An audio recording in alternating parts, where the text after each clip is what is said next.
All right, we move to the Partnerships for Parks out of the City of New York. Timothy Tompkins and Jenny Hoffner are here. Good afternoon. It's a privilege to be here. Our core innovation is having a government agency play an aggressive, creative, and central role in starting and strengthening neighborhood-based groups that then serve as supporters, advocates, and gadflies, especially in struggling communities. It's having government create constituencies in the very neighborhoods where they are often weakest, constituencies that will ultimately demand adequate public funding for all parks in the system, not just those lucky enough to attract private dollars. It's having a government agency support the very groups that will later pressure it to improve performance, efficiency, and accountability.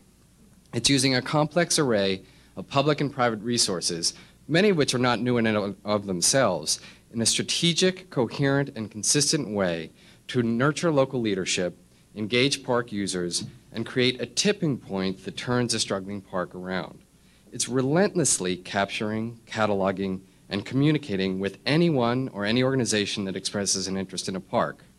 It's changing a volunteer coordinator who simply supplies paintbrushes and brooms to an outreach coordinator who is an ombudsman, consultant, mediator, and community organizer.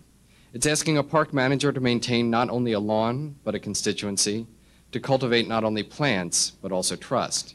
It's about government being a connector and a convener and a relationship builder in a way that creates social capital, reduces isolation, and builds trust.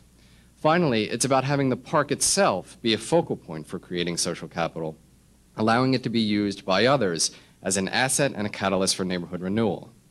What have we done? In short, we've produced tens, if not hundreds of thousands of positive, supportive, trust-building interactions between government and citizens. We've built a citywide constituency, which is reflected in a database of over 50,000 individuals and 3,300 organizations who actively support parks. In the 37 newsletters sent to everyone on our database, our 85 tip sheets we've developed on 11 different topics, the 120 workshops we've done for over 1,500 civic leaders, and on our website, we tell and teach the stories about citizens working with each other and government to improve their parks and, as a result, their quality of life. We've attended over 6,000 neighborhood meetings and events, listening, facilitating, and helping. We've given grants to over 250 groups in amounts ranging from $100 to $10,000, totaling almost $350,000. We've promoted parks in new ways with 12 park-specific brochures and 19 event calendars distributed to almost 100,000 people. And in the last year alone, we've coordinated over almost 500,000 hours of volunteer projects with around 25,000 people, thanking and rewarding the best of them at 12 luncheons, 8 breakfasts, and 4 receptions. Not all the same people at all those events. We regularly field requests for information from other cities and have traveled to San Francisco, Philadelphia, and Baltimore to teach others about our program. Jenny Hoffner, the Parks Department Bronx River Catalyst Coordinator, will now discuss her work. 3 years ago, we launched the Bronx River Project on a river and in communities that had experienced years of neglect in the poorest congressional district in the country. Through this project, we coordinate and support restoration and development of parks along the Bronx River. We began by convening a working group of 20 community groups, nonprofits, and government agencies, and asking them to define their common goals for the river. We reached out to new people and organizations by publishing a colorful mapping guide to encourage the discovery of the river. We hosted over 50 community events, including a river-long River Fest and canoe flotilla to get people out to and onto the river. We created a Waterworks small grant program and reached out to even more groups and provided resources that were customized to their needs. We awarded a grant to the Harding Park Homeowners Association to pull tires from the muck of the Soundview mudflats. And in the community where Amadou Diallo was killed and skepticism towards government was at an all-time high, we awarded a grant to Youth Ministries for Peace and Justice to train youth to be environmental justice organizers, using the river as the basis for their curriculum. And we have seen results. We have grown a database of over 5,000 supporters to whom we now send quarterly newsletters and a biweekly email update. We grew the informal Bronx River Working Group from 20 to 60 member organizations, and they are becoming self-sustaining. They just recently adopted bylaws and elected officers. The collective political pressure of this focused constituency has secured $25 million in local support, $14 million in state support, and over $2.5 million in federal support. On the ground, we have acquired over 40 acres of Bronx River waterfront, constructed over 1.5 miles of greenway and 3 canoe put-ins, and removed over 50 derelict cars from the depths of the river. But success is not just measured in dollars, it is also measured in how we work. Our work nurtures local leadership. And when I first called Majora Carter, a 33-year-old lifelong resident of Hunts Point, to ask her if her organization would be interested in applying for one of our waterworks grants, she thanked me but insisted the river didn't run through her community. Luckily, she had just gotten a large dog and felt emboldened to walk down a curious dead-end street, and there she discovered the Bronx River not 3 blocks from her childhood home. Needless to say, she applied for a grant, and she converted that dead-end street into a waterfront park.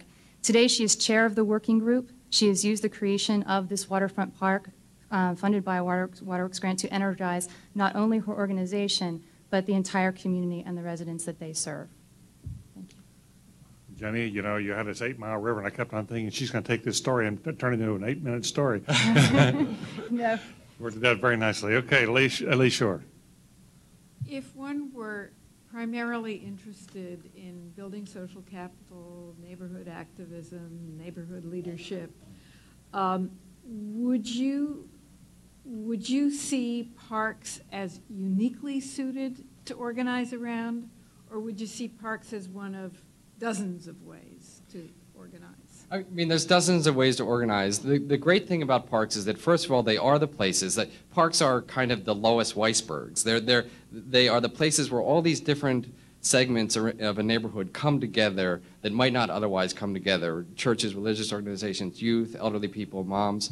And because they're a place where a lot of those things come together, there can be real energy from that. They're also a place where you can have quick, tangible successes. Unlike much more complex social problems, a group of small people can paint, can turn something around, can plant, and you can see a quick success, and that can empower and embolden people to go on and take on other issues, just as happened with the Bronx River. Was the Lois Weisberg reference to the woman in Chicago? Yes. Yeah, the 6 degrees of separation? Yeah, 6 degrees of Lois Weisberg. The basic idea is that Malcolm Gladwell wrote this article where he said that, that power is not...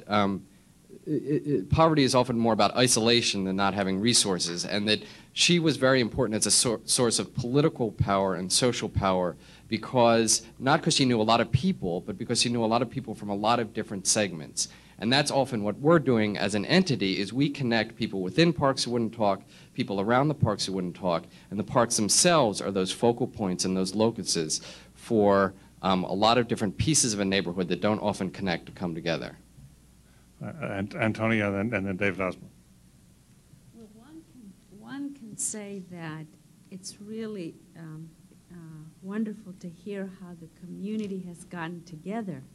Another interpretation is that it shows the failure of government in not maintaining the parks. Mm-hmm. So what's the innovation here? Absolutely. That government dumped it on the people? No, you absolutely, you've cut to the core of what distinguishes us. The model before has been the Central Park Conservancy, and I'll read from an article that's going to be in the National Journal. In the Central Park, the city government, in essence, withdrew and let a private group take over the park almost entirely. At Marcus Garvey, a park where we work in Harlem, and other parks throughout the city, success came because the government did more, not less. By building these constituencies, part of this is about building a political constituency so that there is the political will to have more money go to the system overall. The problem in New York City, they've got 1/3 of the people working in the agency that they had 30 years ago. And then part of this strategy is to build these local political constituencies so that there's adequate public funding. But then part of it is also recognizing that even if you have all the public funding you need, parks, more than almost any other government service, can't thrive unless there's local ownership and interest. David, you had a question? Do you have any measurement of outcomes yet in terms of citizen satisfaction with parks or the quality of parks?